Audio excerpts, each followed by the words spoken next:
Hello and welcome to Stations of the Cross, walking the Via Dolorosa with Jesus during this time of coronavirus. I'm Pastor Ted Peters at Cross and Crown Lutheran Church, and during this 2-week period leading up to Easter, we're going to follow in the steps of Jesus, stopping at each station, 14 stations, reminding ourselves of not just what Jesus was experiencing, but what God incarnate was experiencing, residing here with you and me, the rest of the human race, and yes, even his biological, physical, and chemical nature. What it means to be a human being, God now knows, having done it in Jesus. The 14 days we're going to follow aren't precisely those you might be used to in the Roman Catholic tradition. No, this is slightly modified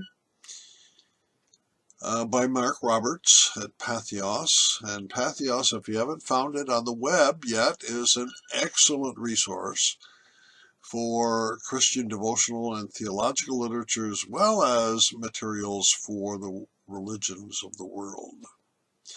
Here at station number 1, we're going to the Mount of Olives, to the Garden of Gethsemane, to Thursday evening, Maundy Thursday. The disciples have just had what we call the Last Supper. Jesus is now out in the Garden of Gethsemane and at the Mount of Olives, and he's going to pray. And let's take a look at what we find in Luke chapter 22, verses 39 to 46. Jesus came out and went, as was his custom, to the Mount of Olives, and the disciples followed him. When he reached the place, he said to them, "Pray that you may not come into the time of trial." Then Jesus withdrew from them about a stone's throw, knelt and prayed, "Father, if you are willing, remove this cup from me. Yet, not my will, but yours be done." Then an angel from heaven appeared to him and gave him strength. In his anguish he prayed more earnestly, and his sweat became like great drops of blood falling on the ground. And when he got up from prayer, he came to his disciples and found them sleeping because of grief. And he said to them, "Why are you sleeping? Get up and pray that you may not come into the time of trial."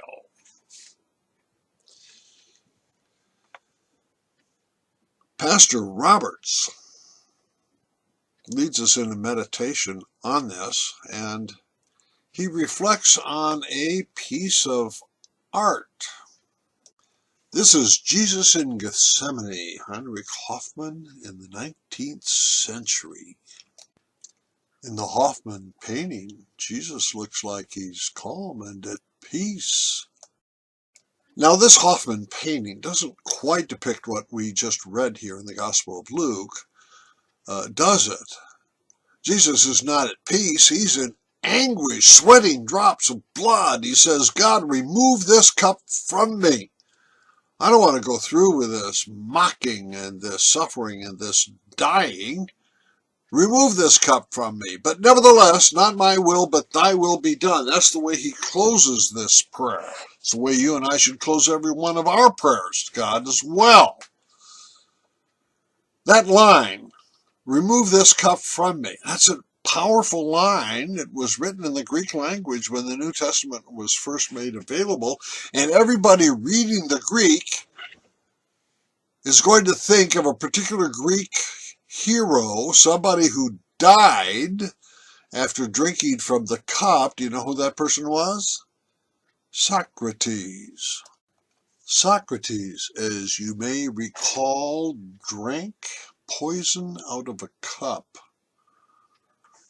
and was executed. Socrates was living in Athens, Greece, about 4 centuries before Jesus. He was arrested and accused of atheism, convicted of atheism. He had ceased to believe in the many gods of Mount Olympus, that's Zeus and Aphrodite and all the others. Instead, he wanted to believe in one God, but that still counted as atheism. According to the court, he was condemned to death, and his method of execution was to drink the cup of hemlock poison. On the night before Socrates died, quite different from the night before Jesus died, Socrates too had friends come who expressed the fact that they would miss him. They would no longer have these lovely wine-drinking parties in which they would discuss sublime philosophy. No, Socrates would be dead, and Socrates comforts his friends, not the other way around. He says, "Friends, when I die, it's only my body that dies. My soul goes off to a heavenly realm where I can think abstract ideas and don't have to worry about coming home and washing the dishes or mowing the lawn. I will be liberated." So Socrates almost enjoyed drinking the poison. But Jesus, in contrast, says, "No, I don't want to drink this."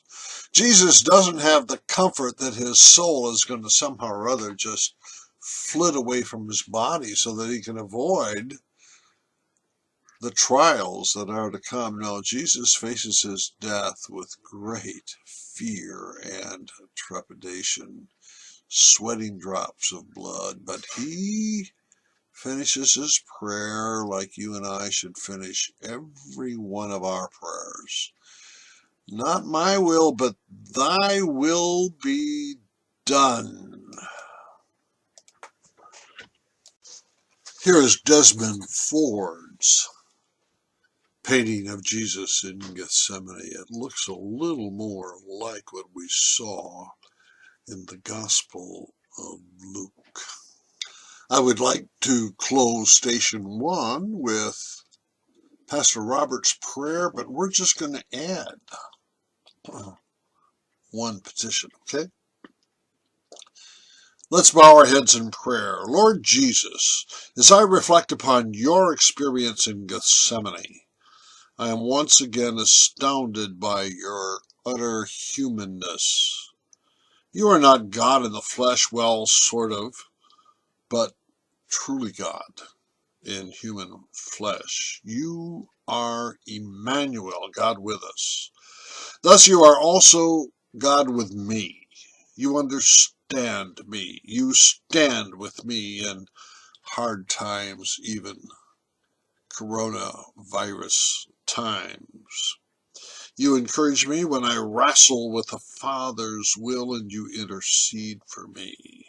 How I thank you, dear Lord, for who you are, for what you have done, and for what you are doing in my life today. And today and tomorrow it is not my will, but your will that should be done in my life.